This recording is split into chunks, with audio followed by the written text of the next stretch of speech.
sure you find it as amazing as do the rest of us that the great majority of people have to learn things the hard way. It's only natural to think that if a great discovery were made in a particular generation, all the succeeding generations would know about it and utilize it for their own good. But in many things, such is not the case. It's true with most inventions and discoveries which obviously affect our lives, but it frequently is not true when it comes to the great laws which determine the directions of our individual destinies. Sir Isaac Newton gave us the law, and it goes like this. A body in motion tends to remain in motion, the principal law on which everything in the universe operates, the laws of cause and effect. This law has been written thousands of times by the greatest minds the world has produced, and as a result has appeared in many forms. For our purposes, it might best be put this way. Our rewards in life will always match our service. It's another way of saying, as ye sow, so shall ye reap. And it's been written in many ways in every language on earth. Sir Isaac Newton, in promulgating his laws of physics, put this one in this way. For every action, there's an equal and opposite reaction. In saying our rewards in life will always match our service, you'll almost always get general agreement. People will nod their heads and say, yes, that's certainly true. Then they will go their ways and never realize, for the most part, how close they came to a truth so great and all-enveloping that their every thought and action is affected by it. I like to think of this law in the form of a giant apothecary scale, a kind with a cross arm from which hang two bowls on chains. Now, one of the bowls is marked rewards, the other is marked service. Whatever we put into the bowl marked service, the world will match in the bowl marked rewards. How we think, work, talk, and conduct ourselves is what we have to put in the bowl marked service, and the extent and nature of our service will determine our rewards. If any person alive is discontented with his rewards, he needs to examine his service. Action, reaction. As ye sow, so shall ye reap. What you put out will determine what you must get back in return. So simple, so basic, so true, and so misunderstood. If a business is not expanding to the quick and exciting tempo of the times, it must examine its contribution, its service. If a person is unhappy with his income, he must examine and reevaluate his service. Now, whom do we serve? Each of us serves a portion of humanity, and humanity, to any given person, is the people with whom he or she comes in contact. His family, friends, neighbors, co-workers, customers, prospects, employer, all those he or she has chosen to serve. Everyone with whom we have any kind of contact is to us humanity, and to the extent that we serve, will our rewards be determined. Never before in the history of the world have human beings been so interdependent. It's as impossible to live without serving others as it would be to live if others were not constantly serving us, and this is good. The more closely knit this interdependence becomes, the greater will be human achievement. We need each other, and we literally cannot live without one another. Every time we strike a match, drink a glass of water, turn on the lights, pick up the phone, drive our car, put on our clothes, take a bath, mow the lawn, go fishing, try making your own fish hook sometime. We're being served by other human beings. Every time you look at your watch, you're being served by a great industry and by efforts of thousands of human beings. We all seek rewards, and we should understand that rewards come in two forms. There are tangible rewards and intangible. That is, rewards include the money we earn, the home we buy, the car we drive, the clothes we wear. But it also includes our happiness, our peace of mind, our inner satisfaction, the people we meet and enjoy. But remember this, whatever it is you seek in the form of rewards, you must first earn in the form of service to others. All attempts to sidestep this law will end in failure, frustration, and, if maintained long enough, ultimate demoralization. We can see this frustration on every side. We can see it in the tense, strained, and nervous faces, in the mountains of tranquilizers which are consumed every day, and we can also see it in the slack, bovine-like faces of those who have found the whole game too complicated and have simply given up, surrendered to the push and pull of circumstances. How much of this do you suppose is due to misunderstanding or ignorance of the simple and wonderful law of nature? It's my belief that a great deal can be traced to this cause. Now, do you understand this law, fully understand it, intellectually and emotionally? If you do, you can chart a wonderful course through life. Just as the field worker stepped off a speeding truck, just as a child will put its fingers in the way of a closing door, just as a speeding driver discovers he's not going to make the curve, how many times have you been confounded because you acted contrary to the rules? Not just the rules of man, but the rules of nature. How many times have you been in the position of the man who sat in front of the empty fireplace and said, "Give me heat, and then I'll give you some wood"? People seem to be divided into those who understand that the wood must be put in before they can expect warmth, and those who feel they should get warmth whether they do anything about it or not, or who feel they should get maximum heat from too small a supply of wood. A person's discontent can be said to be represented by the distance between what he or she has and what he or she wants. Once that which is wanted has been achieved, the odds are good that still more will be wanted, because that's the way of people, and that's good. That's a healthy sign. Constructive discontent is what gives us our continuing upward spiral of civilization. So do this, if you haven't already. Let's assume you've determined what it is you want.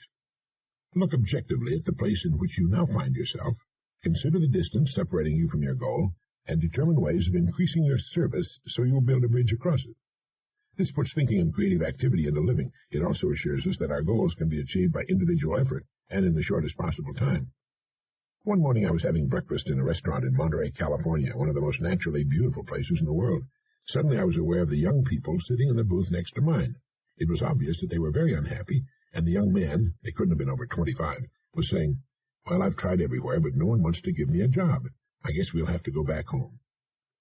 It was apparent from their attitudes that they wanted to live on the Monterey Peninsula, but were about out of money and unable to find a job. But he had said, "Nobody wants to give me a job." He wanted someone to give him something, in this case a job. What might have happened if he had turned the whole idea around? What if he had said instead, "What do I know how to do that will serve some of the people of this beautiful part of the world? Or how can I or we be of value to this community? The people here will be happy to supply us with the living we need, if we can think of some way to serve them." If we can think of some way to serve them. What do they need or want that we can supply?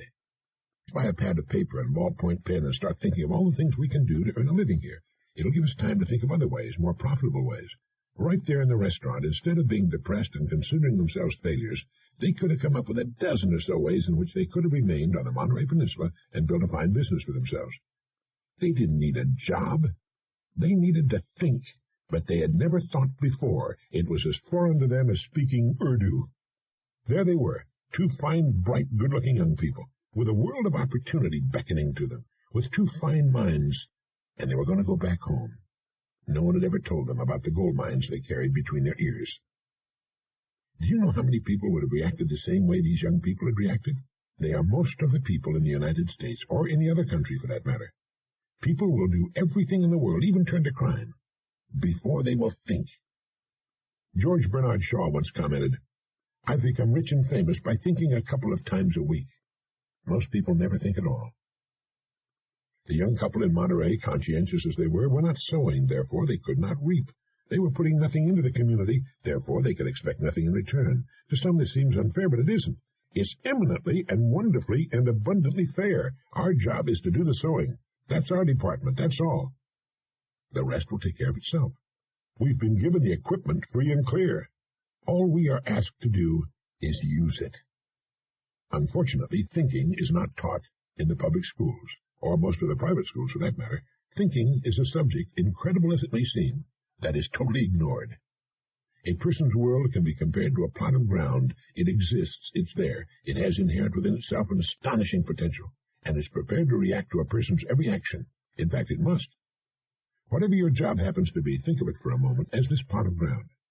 In the beginning, there's nothing there but earth. If a person sits and watches it, nothing will happen to it. If a few seeds are tossed on it, the rain and the soil's natural fertility will combine to reward that person with a few results for limited efforts. Action, reaction. It all depends on just what's wanted from this plot of earth. It's what is wanted that must first be decided. Let's say what's wanted is a beautiful lawn bordered by flower gardens with a big tree in the shade of which he or she can sit one day and admire the work.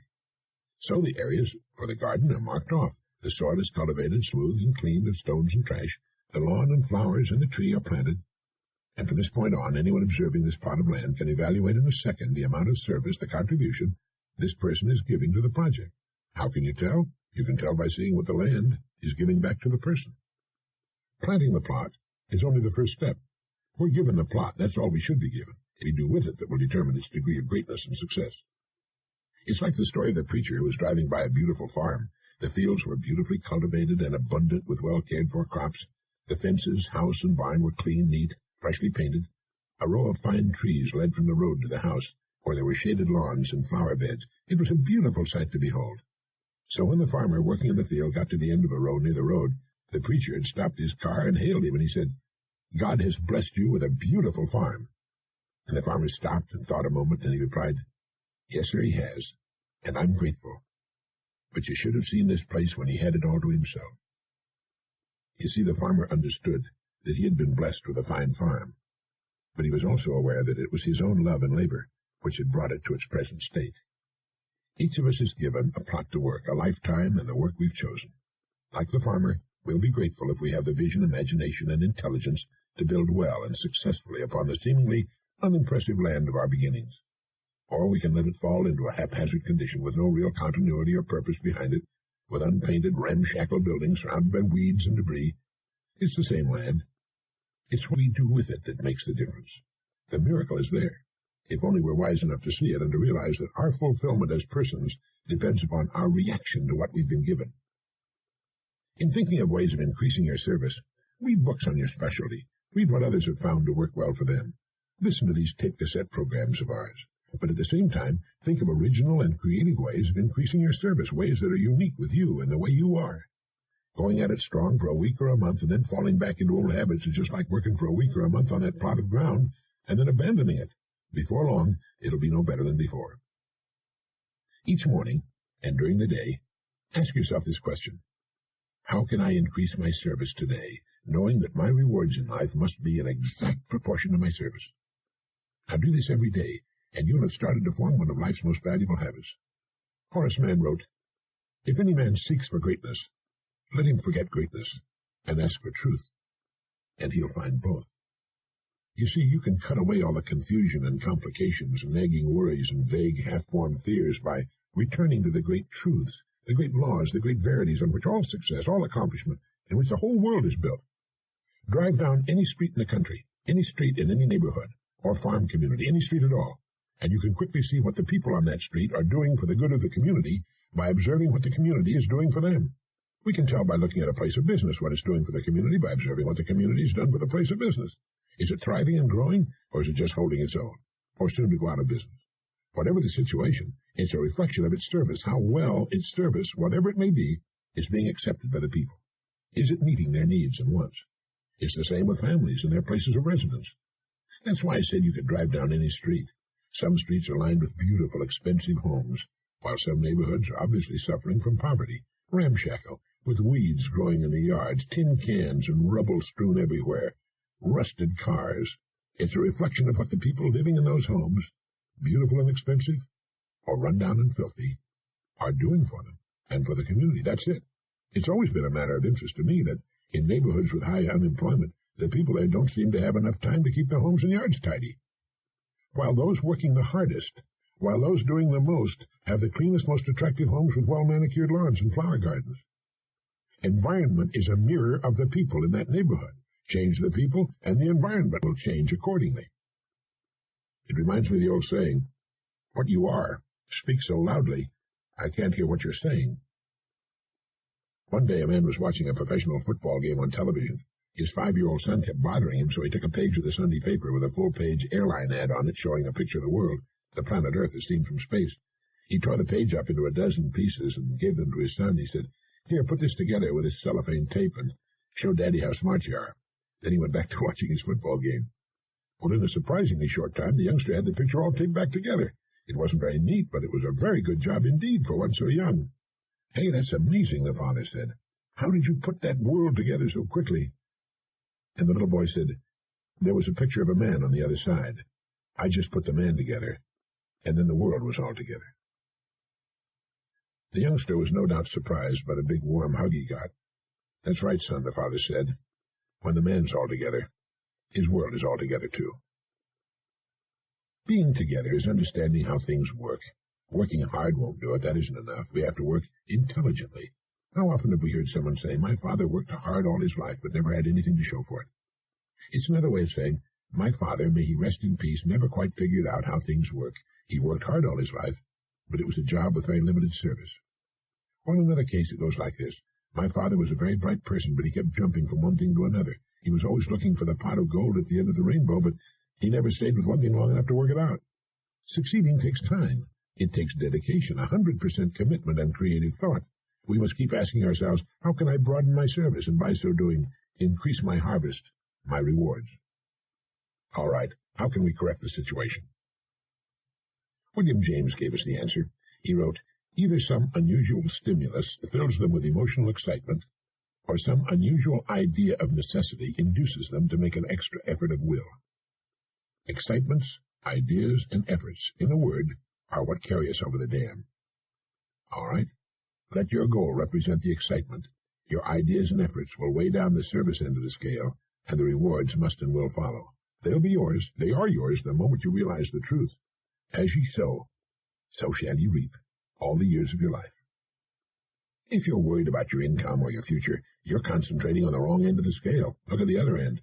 Concern yourself only with increasing your service, with becoming great where you are, and your income and your future will take care of themselves. Don't be the person sitting in front of that empty fireplace and asking for heat. You're asking for the impossible. Pile in the wood first, and the heat will come as a result. Next time you're off by yourself in a quiet place, contemplate your plot of ground, your life, and begin to sow the seeds which will yield you a rich and abundant harvest. In William James' essay on vital reserves, he wrote, compared with what we ought to be, we're only half awake. Our fires are damped, our drafts are checked.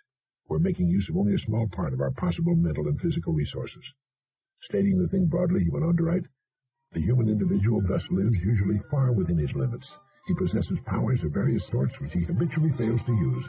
He energizes below his maximum, and he behaves below his optimum.